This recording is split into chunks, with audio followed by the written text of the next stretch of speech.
क्या बात है, चलिए शुरू करते हैं। चैनल को सब्सक्राइब करो पहले। सुप्रिया जी, देखिए 3 राज्यों में अभी आपकी सरकार है, आपके नए अध्यक्ष आने के बाद अब ये यहाँ पर 10 साल की एंटी इनकम्बेंसी भी है, तो इसको कितना बड़ा क्रेडिट की बात होगी, या राहुल गांधी के नेतृत्व की वजह से सब कुछ हो रहा है ये कहा जाएगा, या 10 साल की एंटी इनकम्बेंसी इस सरकार के खिलाफ भारी पड़ेगी? नहीं, क्रेडिट आप ना देना चाहिए, वो अलग है। हिंदुस्तान की जनता तो क्रेडिट दे रही है। 400 का ढोल ताशा तो हमने सुना था ना, 400 पार 400 पार, 240 पर पटक दिया इस देश की जनता ने। और क्यों पटक दिया? क्योंकि राहुल गांधी ने इस देश के संविधान को उठा लिया था, और इस देश के संविधान को उठाने के बाद इस देश की जनता ने कहा इसके साथ हम खिलवाड़ नहीं होने देंगे। असलियत तो ये आप क्रेडिट ना देना चाहिए, उससे कोई फर्क नहीं पड़ता है। हाँ भाई, कैसी लगी? मेरा अपना मानना है कि यहां पर कुछ बड़ी बड़ी बातें बोली गई, पहले मैं उस पर जवाब दे देती हूं। यहां पर बोला गया अमेठी से चले गए, तो वडोदरा से जब मोदी जी भाग गए थे तो भगोड़े थे क्या?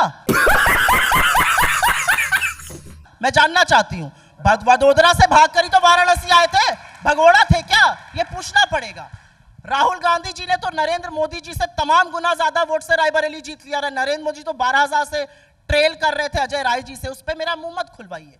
देखिए अंजना जी, ऐसा है कि ये हमारा खेत मेड़ का झगड़ा नहीं है, ये हरियाणा के लोगों की हक की बात है। और हरियाणा के लोगों के जब हक की बात आएगी तो जरूर सवाल पूछा जाएगा कि आपने किसानों का, आपने हरियाणा का, आपने जवानों का और पहलवानों का क्या किया। और क्योंकि इन्होंने 3 बार सिखों का नाम लिया है, तो मैं एक बात बोलना चाहती हूं, इतना लंबा मैंने सुना।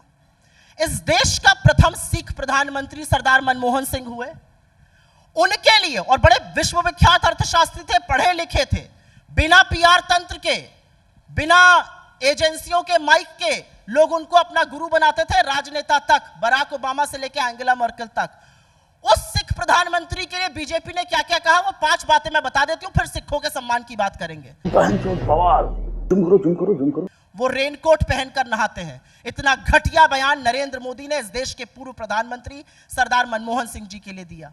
उनके बयानों को काट छाट करके आप उनकी देशभक्ति पे सवाल उठाते हैं। असलियत यह है कि इतने पढ़े लिखे व्यक्ति, इतने विश्वविख्यात व्यक्ति को आप रिमोट कंट्रोल कहते हैं। असलियत यह है कि जब नए नए प्रधानमंत्री बने थे सरदार मनमोहन सिंह, 4 जून 2004 की बात है, राष्ट्रपति के अभिभाषण के बाद वो मोशन ऑफ थैंक्स बोलना चाहते थे।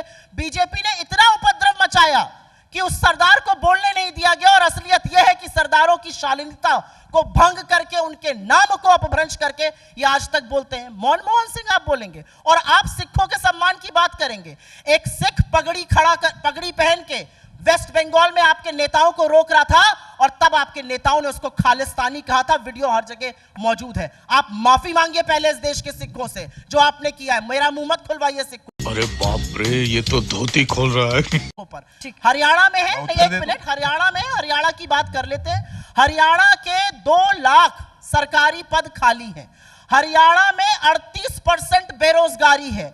चौगुनी हो गई बेरोजगारी हमारे शासनकाल और आपके शासनकाल में। हरियाणा में हर चीज का घोटाला है, इंक्लूडिंग फसल बीमा और मेट्रो का रूट बदलने तक का। हरियाणा का आपने ये हाल किया है कि गुरुग्राम और न्यू जैसी जगहें जल रही हैं। ये हाल किया है कि प्रधानमंत्री के घर से दूर 20 किलोमीटर फरीदाबाद पर आक्रमण होता है किसी पर। हरियाणा की बात आप कहां कर सकते हैं? हरियाणा आपको अलविदा कहेगा। ये बड़ी अच्छी बात कही आप। अब आपको यह सोचना है कि नायाब सिंह सैनी को, अनिल विज को, राव इंद्रजीत सिंह को, खट्टर जी को, रामविलास शर्मा जी को कैसे संभालना है। और एक मिनट आंकड़ा यहां की जनता के लिए दे देती हूं, तो सब हरियाणा के लोग मुझे लग रहे हैं। 63 लोगों ने इस्तीफा दिया है बीजेपी से, 1-2 नहीं, 63 लोगों ने। और उसमें इनकी ओबीसी प्रकोष्ठ के अध्यक्ष, इनके किसान प्रकोष्ठ के अध्यक्ष शामिल हैं। तो अपना घर संभल नहीं रहा है, दूसरों की बातें करनी है। हरियाणा पे बात कर नहीं पा रहे, यहाँ की बात करेंगे, उधर की बात करेंगे।